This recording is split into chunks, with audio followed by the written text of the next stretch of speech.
Yr arglwydd yw fy ngoleuni am gwaredigaeth, rhag pwy yr ofnaf. Wel, bore da i chi gyd, diolch i'r drefn mae hi'n sych y bore hwn.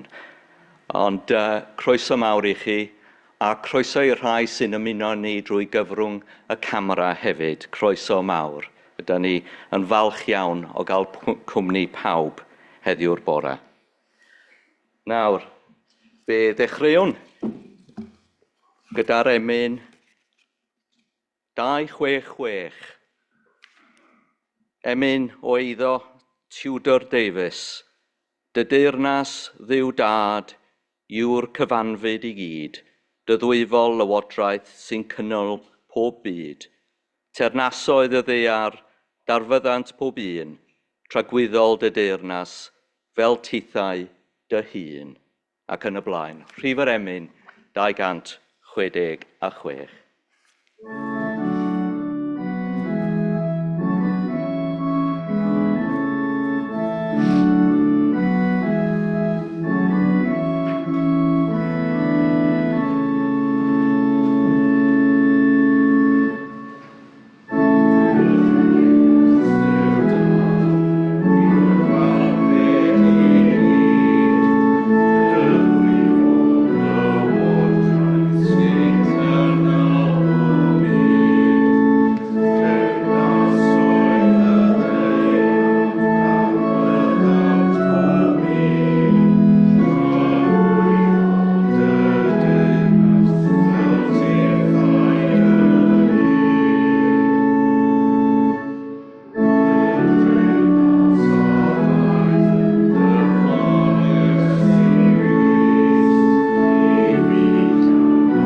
Dawryllyniad cyntaf bore yma o yr Hen Testament ac yn benodol o'r 7fed benod o lyfr y Pregethwr. Mae enw da yn well nag enaint gwerthfawr, a dydd marw yn well na dydd geni. Mae'n well mynd i dŷ galar na mynd i dŷ gwledd, oherwydd marw yw tynged pawb, a dylai'r byw ystyried hyn. Y mae tristwch yn well na chwerthin, i'r wyneb fod yn drist, gall y galon fod yn llawen. Y mae calon y doethion yn rhy galar, ond calon y ffoliaid yn rhy pleser. Y mae'n well gwrando ar gerydd y doeth na gwrando ar gân ffoliaid. Oherwydd y mae chwerthin y ffŵl fel clindarddach draen o dan grochan. Y mae hyn hefyd yn wagedd. Yna, yr ail ddarlleniad y bore yma o'r Efengyl yn ôl Mathew. yn benodol y 5 bennod ar 20 o lyfr Matthew, y 4 adnod ar 10 ymlaen. Dameg y codau o arian. Y mae fel dyn oedd yn mynd oddi cartre, ac alwodd ei weision a rhoi ei eiddio yn ei gofal. Un fe roddodd 5 cod o arian, un arall 2, un arall 1, i bob un yn ôl ei allu, ac fe aeth oedd ei cartref. Ar unwaith aeth yr un a dderbyniodd 5 cod a masnachu a hwy, ac fe enillodd atynt 5 arall. Felly hefyd enillodd yr un a gafodd 2 god, 2 arall atynt. Ond y sawl a dderbyniodd 1 god, aeth ef ymaith a chloddio twll yn y ddaear a chuddio arian i feistr. Ymen, cryn dipyn o amser, daeth meistr y gweision hynny yn ôl, ac fe adolygodd ei cyfrifon hwy. Daeth yr un a dderbyniodd 5 cod a chyflwynoedd o 5 arall. Meistr, meddai, roddais 5 cod o arian yn fy ngofal, a dyma 5 cod arall a enillais I atynt. Ardderchog fy ngwas da ffyddlon, meddai I feistr wrtho. Buost yn ffyddlon wrth ofalu am ychydig. Fe osodaf lawer yn dofal, tyrd I ymuno yn llawenydd dy feistr. Yna daeth yr un ar 2 god a dwedodd, Meistr, roddais 2 god o arian y fy ngofal. Dyma 2 god arall a enillais I atynt. Meddai I feistr wrtho, ardderchog fy ngwas da a ffyddlon, buost yn ffyddlon wrth ofalu am ychydig. Fe osodaf lawer yn dofel, tyrdi ymuno yn llawenydd dy feistr. Yna daeth yr un oedd wedi derbyn 1 god a dwedodd, Meistr, gwyddwn dy fod yn ddyn caled, yn medi lle heodd eraill ac yn casglu lle gwasgaroedd eraill. Yn fy ofn, eithym a chuddio dy god o arian yn y ddaear. Dyma I ti dy eiddo yn ôl. Atebodd I feistr ef, y gwas drwg a diog. Yr oedd ei't yn gwybod, meddi, fy mod yn medi lle heoedd eraill ac yn casglu lle gwasgarodd eraill. Boed bendith ar y darllen a'r gwrando o Iair Sanctaidd. Fe byrhawn ein addoliad y bore yma drwy gydganu Rhif yr Emyn 274. Ceisiwch yn gyntaf deyrnas ein Duw a'i gyfiawnder ef, a'r pethau hyn yn ychwaneg roi'r I chwi. Halleluia, halleluia. Rhif yr Emyn 274.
Gadewch ni yn nawr droi at yr arglwydd mewn gweddi. Gweddiwn. Arglwydd Dduw ein tad, yn y bore distaw hwn, rydym yn dyfoli am rodd y dydd, am olau'r wawr ac am y fraint o geisiod y deyrnas yn gyntaf. Diolchwn am eiriau'r emynau a drig yn ein calon am deyrnas sy'n rhagwyddol, am dy ffyddlondeb sy'n ymestyn fel y môr, ond yn ddibynadwy fel craig cadarn o dan ein traed. Diolchwn am y weledigaeth honno sydd yn syml, ond heb fod yn hawdd. Fod unigolyn yn byw nid ar faran unig, ond ar bob gair sy'n dod o thenau di.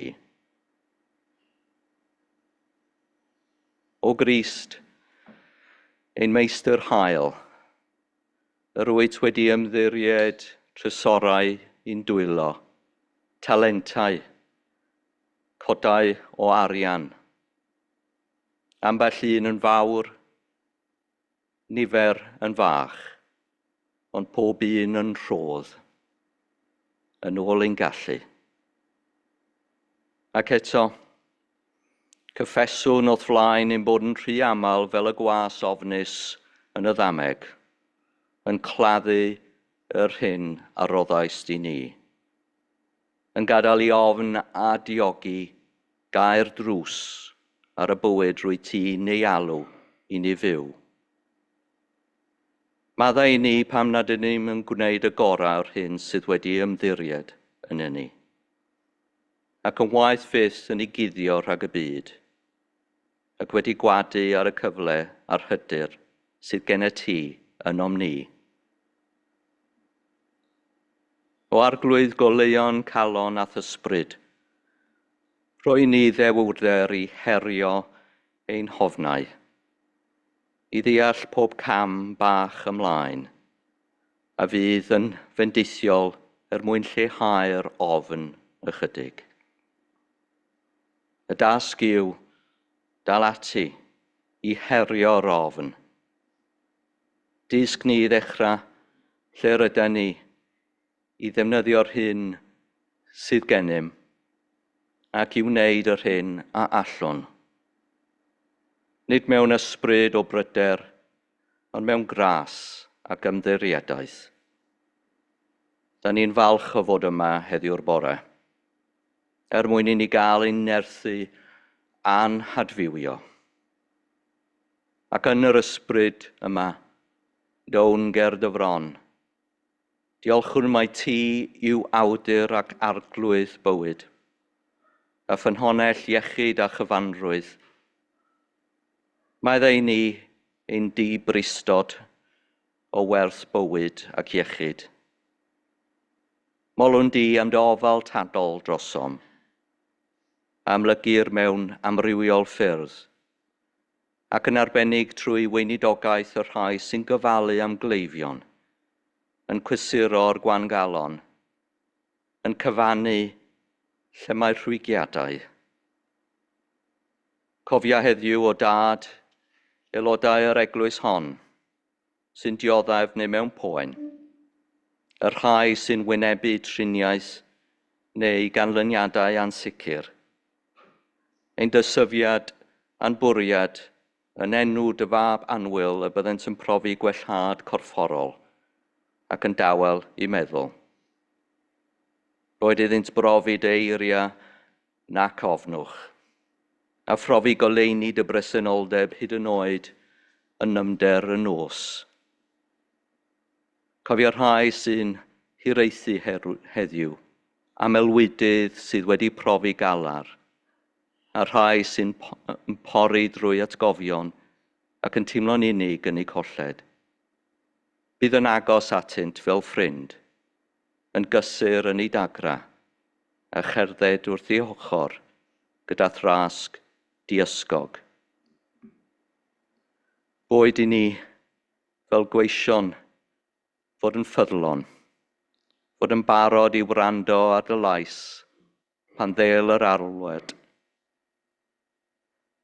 Daw yr alwad maes o law a fydd yn gysurlon, tyrd i ni ymuno felly yn llawenydd dy feistr, a hyd hynny par i ni fod yn weithgar, yn ddiolchgar, a gwneud popeth yn ôl ein gallu, fel plant y goleuni. Gyfynnwn ni hyn oll yn enw dy fab Anwyl, y sawl a ddysgodd i ni wrthweddio y weddi fawr ein tad.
Ein trydydd emyn y bore yma yw rhif yr emyn 166.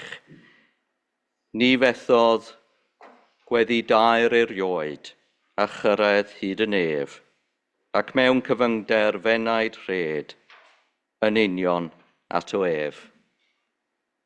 Emyn o eiddo'r Peirganiadydd, rhif yr emyn 166.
Am ychydig y bore yma, dwi am fynd i lyfr y pregeswr ac fel y soniais i at benod 7 ar adnod gyntaf. Fe gofiwch chi fy nhestyn ni, mae'n fwy na lai yn ddihareb bellach yn dydy. A'r teitl sydd uwch ben y benod ydy myfyrdodau, felly dyma fyfyrdod. Y mae enw da yn well nag enaint gwerthfawr. Nawr, wn i ddim os ydych chi erioed wedi bod mewn lleiandy neu fynachlog. A dwi'n cofio gwirfoddoli a chloddio mewn y bati un tro yn Llydaw, a pan o'n i oedran saran. Ac un peth oedd yn nodweddiadol o'r urdd yma oedd un urdd o dawelwch. Doedden nhw ddim yn siarad â'i gilydd, na gyda ni yr archeolegwyr amaturaidd. Dim ond siarad beth oedd rhaid. Yn wir, peth braf ar y degau oedd profi tangnefedd iachusol y lle yma. Ac yn wir, pan ddaw pythefnos cyntaf mis Gorffennaf yn ei dro i dŷ fy mebyd ym Mangor, fe ddaw hefyd yn bythefnos o dawelwch yno hefyd. A does na neb bryd hynny yn dweud dim, a dweud y gwir, da ni'n cael dweud dim, ond yr hyn sy'n rhaid. Yn y bythefnos yna, diw'r ffôn ddim yn cael ei hateb.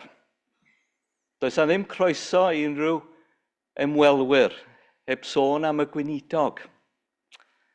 Nawr, nid oherwydd llw neu ymrwymiad i urdd arbennig sydd ar yr aelwyd gyda ni ym Mangor, ond oherwydd dyna adeg pencampwriaeth Wimbledon. Ac mae'n bythefnos o dawelwch yn tŷ mam o hyd.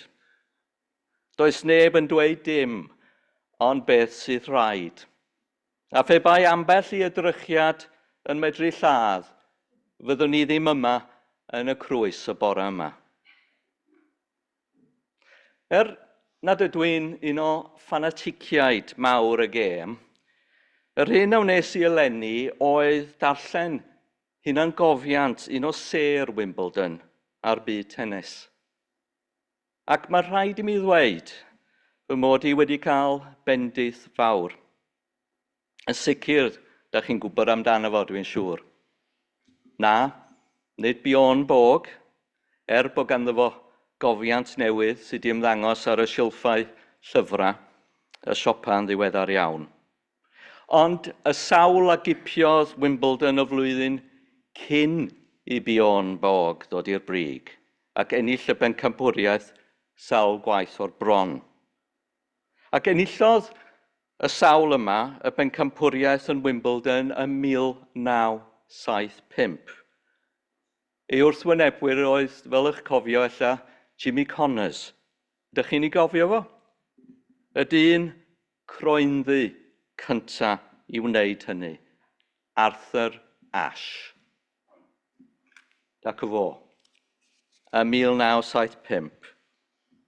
Nawr, dim ond un peth y gallwch chi ddeud am Arthur Ashe, roedd o'n ŵr bonheddig. Oedd o'n ŵr bonheddig ar y cwrt, oedd o'n ŵr bonheddig oddi ar y cwrt. Oedd o'n ŵr bonheddig yn ei ymwneud yn bwysig iawn ar ddyfarnwr. Oedd o'n ŵr bonheddig yn ei ymwneud â phawb. A doeddech chi'm yn gallu deud hynna am y sawl a ddaeth ar ei ôl o John McEnroe neu Andre Agassi yn fwy diweddar. Ac wrth gwrs, fel chwaraewr, roedd o yn athrolithgar. Does dim diwaith amdani, ac fe ddaeth yn gapten llwyddiannus iawn tîm Davis Cup America, fel petai, yr capten ar sail yr Unol Daleithiau. Ond fel y cofiwch chi, efallai, fe gafodd o i lethu gan ymiechyd yn gynnar iawn cyn i fod o yn 20 oed. Roedd ganddo drafferth ar ei galon, ac fe gafodd o driniaeth. Ond yn anffodus, y sylwaith, ni buodd y driniaeth honno yn llwyddiant. Ac fe roedd rhaid iddo fo fynd am ail driniaeth. A phan oedd o'n cael yr ail driniaeth yn drist iawn, roedd rhaid iddo fo gael trallwysiad gwaed. Ac y sylwaith, fe gafodd o waed, gafodd ei heintio. Ac fe gafodd yr iechyd oedd yn bla yn yr 80au a'r 90au, oedd yn fygythiad ledled y byd yn yr 80au, sef HIV/AIDS. Ac am y blynyddoedd olau oes, fe fy'r gŵr arbennig hwn yn ymladd brwydr dygyn ar arfiechyd yma, a wedi gipio i fywyd yn y diwedd. A fe farw ar ddechrau'r flwyddyn yn 1993. Ond cyn hynny, fe wnaeth o waith mawr. Fe ymddangosiodd ei hunangofiant yn y misoedd yn dilyn i farwolaeth, ac mae o'n lyfr godidog. A mae'r benod ola yn sicr o'ch cyffwrdd i chi i fer eich ysbryd, eich esgyn, ac mae'n cymell dagra. Dof yn ôl at hynna maes o law. Athrylith a dawn hynod ein gwaredwr Iesu oedd ei allu i gyfathrebu gwirioneddau byd ac hanfodion ein cred yn ei oes ei hun drwy gyfrwng dameg. A mae'r damhegion hyn yn dal yn dydyn nhw yn siarad â ni heddiw. Yn yr un modd i ninnau, mae modd hefyd at cyfnerthu ac amlygu y damhegion hynny drwy ystyried esiamplau niferus o'n oes ein hunan. A mae byd y campa a tennis yn frith o esiamplau i ninnau o gymeriad unigolyn wrth ystyried y testun. A mae enw da yn well nag enaint gwerthfawr. Ond mae yna rhyw wersi yn does na, mae yna rhyw wirioneddau gallwn ni tynnu hyd yn oed o fyd tennis, a fydd yn helpu ni ddeall bywyd ac i ddeall y bywyd Cristnogol yn arbennig. A'r peth cyntaf sydd yn taro rhywun pan ych chi'n darllen am y chwaraewyr yma ac yn eich taro chi'n gry ydy fod na baratoi yn does, fod na ddisgyblu, fod na hyfforddi, fod na flynyddoedd o ymwneud â'r gêm mewn dymder cyn i bod nhw yn dod yn ffit i gystadlu ar y lefel ucha. A dyna pen cyntaf y neges i chi y bore yma, y disgyblaeth sydd ei angen. Mae'r hyfforddwyr, wrth gwrs, y coaches yma, yn edrych ar beth yw cryfderau chwaraewr fel Arthur Ashe. A maen nhw'n dangos iddo ac yn dadansoddi beth yw ei weindida fo hefyd. Ac wrth gwrs, fel besach chi yn ei ddisgwyl, y gwaith mawr yw perfeithio ei cryfderau ac wrth gwrs, lliniaru neu ceisio dileu gwendidau hefyd. Perfeithio fel mewn bywyd yw'r nod, mwyn i ni magu hyder ac ennill yr ornest. Dwi'n meddwl mai un o'r pethau anoddau mewn bywyd ydy cael dyn i eistedd lawr a gwrando ar lais yr hyfforddwr, boed hwnnw yn fewnol neu yn allynol, o edrych arno fo neu hi hunan o hyd braich a sylwi ar ei wendidau, a sylwi ar ei gryfderau. Yn ddiddorol iawn, a dwi'n mwynhau gwrando ar archif sydd gennym ni bellach o bregethau y gorffennol yma yn y Crwys. A dwi'n newydd wrando ar bregeth gan y parchedig T.J. Davies. Dych chi'n ei gofio fo? Dwi'n meddwl oedd o ym Methlehem tua diwedd ei weinidogaeth yng ngwaelod y Garth. Ac roedd ganddo fo brifathro yn y coleg diwynyddol yn y Bala. David Phillips oedd ei enw fo, dyn yn ôl pob sôn o Lanelli. A fe dwydodd hwnnw fwy nag unwaith, boys! Wrth gwrs, yn y dyddiau yna, Saesneg oedd pob un darlith, hyd yn oed os ydych chi'n mynd am y weinidogaeth drwy gyfrwng y Gymraeg. Boys, know your limitations. Exploit them. Never venture beyond them. If you do, you'll live to regret it. Yn geiriau eraill, mae rhaid i ni nabod ein hunan. Nabyddwch eich hunan. Nabyddwch eich cryfder. Nabyddwch eich gwendid. A gweithiwch arnyn nhw. Felly, fel mewn tennis, felly mae'n bywyd. Os ydych chi'n caniatáu i'r gwendidau barhau yn eich bywyd chi, mae yna wrthwynebwyr sy'n mynd i fanteisio arnyn nhw, a maen nhw hyn yn mynd i olygu cwymp i chi fel minnau. Ar adeg hon o'r flwyddyn, a'r flwyddyn Gristnogol yn benodol, mae'r llythiadur yr Eglwys yn cyfeirio tuag at ddiwedd pethau wrth baratoi ar gyfer yr Advent, ac ystyried y cyfrifoldeb am bopeth a ymddiriedwyd i ni, a dyfodiad teyrnas oleuni Crist. Dyma'r ail ben, a'r pen olaf i chi bore yma. Mae ddaear i mi am beidio a dilyn y drefn arferol. Ond wrth i ni edrych tua nôl ar y flwyddyn, mae dameg y talentau yn yr Efengyl yn ôl Matthew yn gofyn i bob ohonom beth a wnaethom a'r doniau a roddwyd yn ein dwylo. Dameg yw hon a drodda Iesu am ŵr, am feistr yn mynd ar daith, sy'n ymddiried gwahanol fesurau o drysor i'w weision yn ei absenoldeb. Mae cyfeithiad William Morgan yn sôn am talent, a'r cyfieithiad newydd fel y clywsoch chi y bore yma yn sôn am codau o arian. Fe gofiwch chi roedd 5 talent i un gwas, 2 dalent i gwas arall, ac 1 talent i'r olaf. Ac yn ddiddorol iawn, fe roddwyd y talentau, y codau o arian yma i bob un yn ôl ei allu.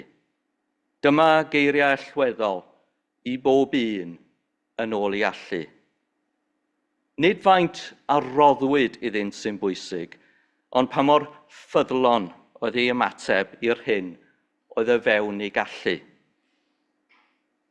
Mae'r 2 was cyntaf yn gweithredu gyda dewrder a phwrpas ac yn dyblu y nifer o dalentau. A mae geiriau'r meistr iddynt ymhlith y rhai harddaf yn yr ysgrythyr. Ardderchog, fy ngwas da a ffyddlon. Buos yn ffyddlon wrth yfalu am chydig, tyrd i ymuno yn llawenydd dy feistr. Ond y trydydd gwas, wedi gymhellu gan ofn, sy'n cuddio i rodd yn y ddaear, fel y clywsoch chi, ac yn dychwelyd y dalent heb ei defnyddio. Gynadal dim ar ei ôl o ran ffrwyth llafur nac enw da. Dim o'r hyn a ymddiriedwyd iddo. Mae Iesu wrth adrodd y ddameg yn gwneud cymelliad y trydydd gwas yn boenus o eglur. Meistr, gwyddwn dy fod yn ddyn caled, yn fy ofn, eithym a chuddio dy god o arian yn y ddaear. Yma, daw ofn yn esboniad dros wrthod. Ofn mor ddwfn nes i barlysu. Eto, nid yw ofn byth yn niwtral. Os gadewir I ofn gael ei fagu a'i feithrin, daw hunan amddiffyniad yn hunan dwyll yn y diwedd, sydd yn arwain at wastraff y cyfle.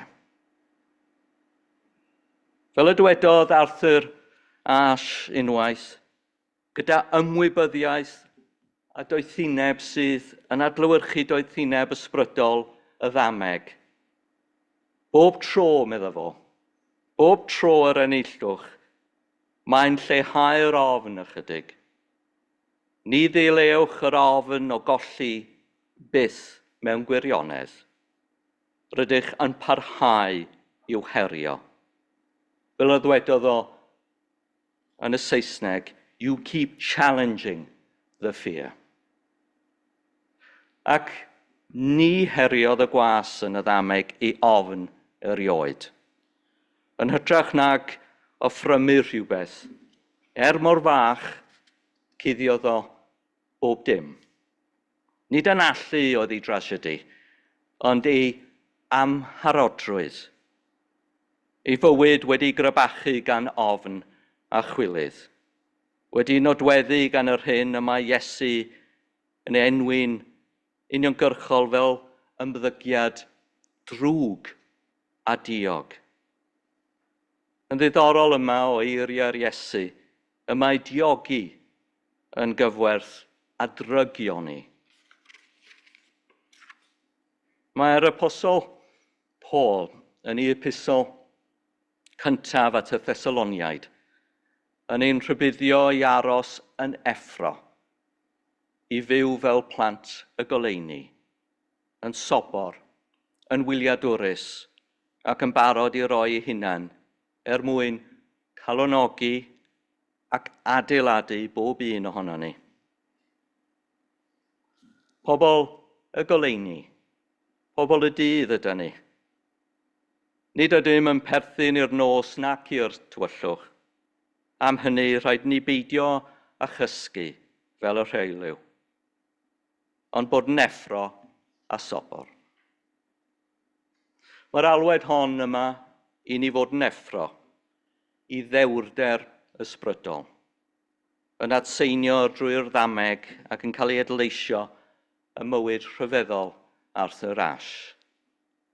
Roedd ei dalenta yn amlwg, roedd o'n athletwr gosgeiddig yn doedd. Oedd o'n feddyliwr, dyn o ddisgyblaeth a thawelwch. Eto'r hyn a'i gwnaeth yn rhyfeddol oedd sut ydy allai ei dalent fel ymddiriedais. Nid rhywbeth y gellid I fuddiannu, nid fel meddiant, ond fel ymddiriedais. Yn ddiddorol iawn gafodd ei fagu ar aelwyd Gristnogol yn fydyddiwr o ran enwad a'i hyfforddiant. A fe etifeddodd ffydd Gristnogol, dawel a lunwyd gan onestrwydd a gostyneiddrwydd. Dywedodd o unwaith yn ddiddorol iawn. Pwysleiswyd I mi, yn anad dim, gan fy nhad, gan y teulu cyfan, na fyddwn yn ddim heb fy enw da. Mae'r argyhoeddiad hwnnw wedi wreiddio yn dydy, mewn doethineb mor hen ar ysgrythyr ei hun, yn atseinio yn berffaith penod 7 y llyfr y Pregethwr. Y mae enw da yn well nag enaint, a dydd marw yn well na dydd geni. Byw yn unol â'r gwirionedd hwnnw a wnaeth Arthur Ashe, hyd yn oed wrth iddo gyrraedd I chelfannau y myd campau.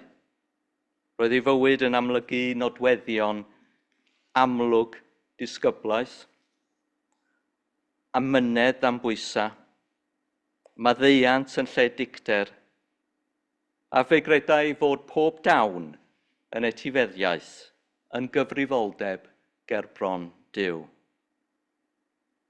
Nodweddion a rhinwedd sydd yn amlwg o ddarllen penod 7 llyfr y Pregethwr yn ei gyfanrwydd. Fe gofiwch chi cyfnodau y 60au a 70au o'r hanes da ni wedi profi dros y blynyddoedd. Fe megwyd Arthur Ashe mewn cymdeithas o wahanu ar sail lliw croen. Fe wynebodd o greulondeb hiliaeth a hynny heb chwerder. I lwyddiant oedd i urddas tawel yn fy marn ni, ac oedd hynna yn gwbl drawsnewidiol y myd chwaraeon yr oes. Ac fe wnaeth o lwyddo i herio cydwybod cenedl. Dywedodd o unwaith, mae gwir arwriaeth yn hynod o sobor, yn ddigyffro iawn. Nid yr awydd i ragori ar bawb arall beth bynnag fo'r gost sydd yn bwysig, ond yr awydd i wasanaethu eraill beth bynnag fo'r gost. Nid geiriau uchelgais personol yn unig yw'r rheini, ond iaith yr alwad i ni fyw ein bywydau yng Nghrist. Yr alwad i fod yn depygach iddo, y bywyd a gyflwynir i'r lles eraill. Ac fel y ddangosais i fan hyn, y testun yn llawn yw y mae enw da yn well na genaint gwerthfawr, a dydd marw yn well na dydd geni. Dyma ddiwedd efallai yn rhyfedd i adnod, sy'n ymddangos yn angladdol iawn. Ond mae stori Arthur Ashe hefyd yn cynnig esboniad i'r adnod yn gyfan y fy marn ni. Dydd marw yn well na dydd geni. Paradox yw hyn. Hyd nes i ni ddeall bywyd fel yr adnabu Arthur Ashe i fywyd ei hun. Nid y mora oes y mesurwn bobl yn iawn ac e, ond yn y cymeriad, y gonestrwydd a'r ffyddlondeb a ddangosant dros amser.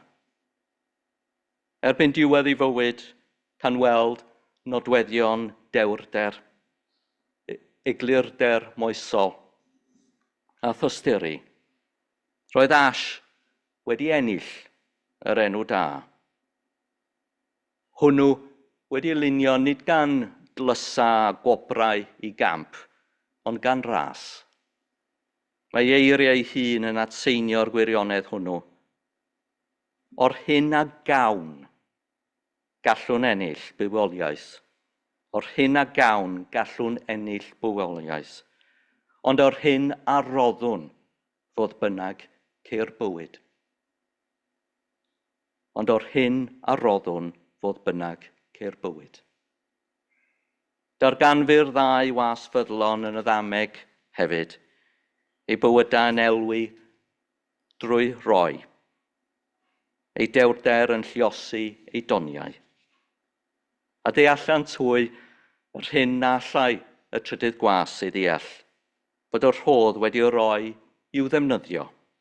Nid yw gwarchod neu guddio yn y ddaear. Dyna sydd wyth galon yr efengil heddiw. Ni fesurwn y gwas ffyddlon yn ôl elw yn unig, ond yn ôl ffyddlondeb a natur dibynadwy. Drwy ddefnyddio'r rhodd yng ngwasanaeth y rhoddwr, dyna'r gamp mae rhaid i ni ddilyn. Daeth bywyd Arthur Ashe yn drosiad o'r ffyddlondeb hwnnw. Defnyddodd ei ddylanwad i sefydlu cyrsiau addysgol i bobl ifanc croenddu, i frwydro'n ddewr yn erbyn apartheid, ac i siarad yn onest am ei salwch ei hun pan orfododd HIV ef i wynebu marwoldeb. Parhaodd i roi goleuni hyd yn oed wrth iddi nosi arno. Mae geiriau Paul yn fatgoffa i yn ei epistol cyntaf at y Thessaloniaid. Plant y dydd ydych chi oll, yn gymorth wrth i ni ystyried y diwedd, ac wrth i ni fyw ein bywydau heddiw. Byw yn y goleuni yn gwrthod siniciaeth. Aros yn effro i anghenion eraill. Cadw gobaith yn fyw pan allai ofn neu gwilydd ein temtio i guddio ein rhodd yn y ddaear. Nid gwadu dioddefaint oedd wrth natur tawel a thrash, ond disgyblaeth ffydd. Yn ei hunangofiant a thrylithgar, Days of Grace, can brofiad mae dyn a welai bob dydd fel rhodd Duw ydoedd. Wedi ymddiried iddo i'w ddefnyddio yn ddoeth. Llysoniais i mai llythyr ydy'r benod olaf, a mae'n un o darna mwyaf gwefreiddiol o lenyddiaeth ydw i wedi darllen ers tro byd. Llythyr ydy o i'w ferch fach o. Cafodd Arthur Ashe i gladdu pan oedd camera. Dyna oedd enw i ferch o, yn 5 mlwydd oed. Cafodd e mor anrhydedd o'i gweld hi yn tyfu yn ferch ifanc. Ond mae o'n sgrifennu llythyr iddi. Llythyr y gall hi ei ddarllen pan mae hi wedi tyfu. Pan fydd o ddim gyda hi, ond fydd o gyda hi drwy gyfrwng y llythyr grymus yma. Mae'r llythyr yn cloi gyda'r geiriau syml hyn. Dechreua lle yr wyt ti. Defnyddio'r hyn sydd genet. Gwna'r hyn a elli. Dyna alwad yr Efengyl hefyd. Dechreuwch lle ydych chi. Nid aros hyd nes bod bywyd yn berffaith ac yn teimlo mae dyma y foment i ymgysegru.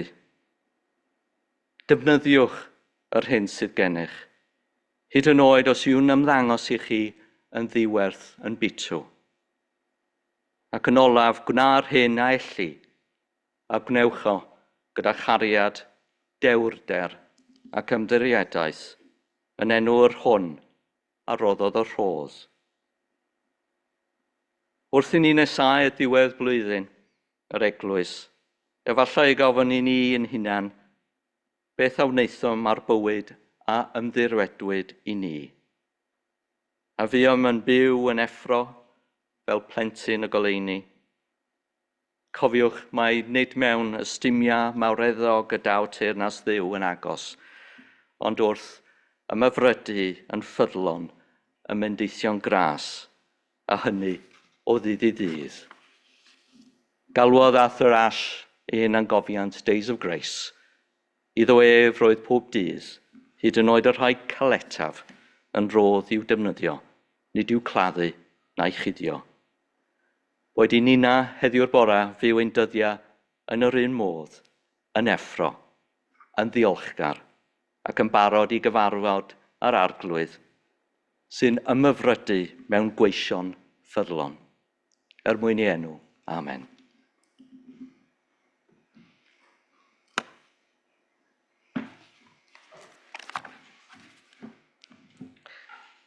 Fe dy'r fynnwn ein hoedfa y bore yma drwy gydganu Rhif yr Emyn 252.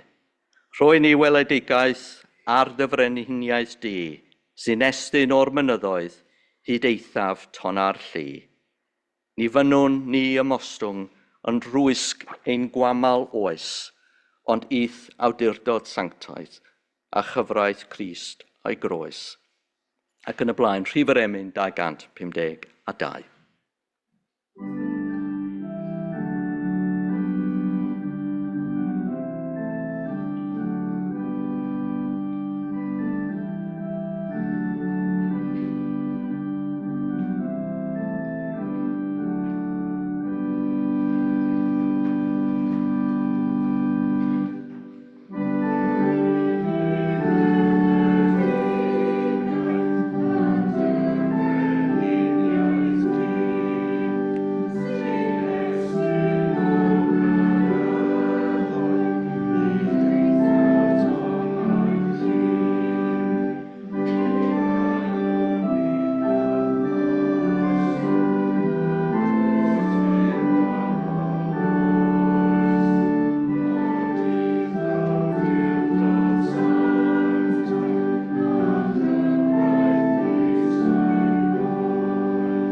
agosedd o oes i oes o hyd, ni sifil ei seiliau cedyn, yn herfus gwyllt y byd.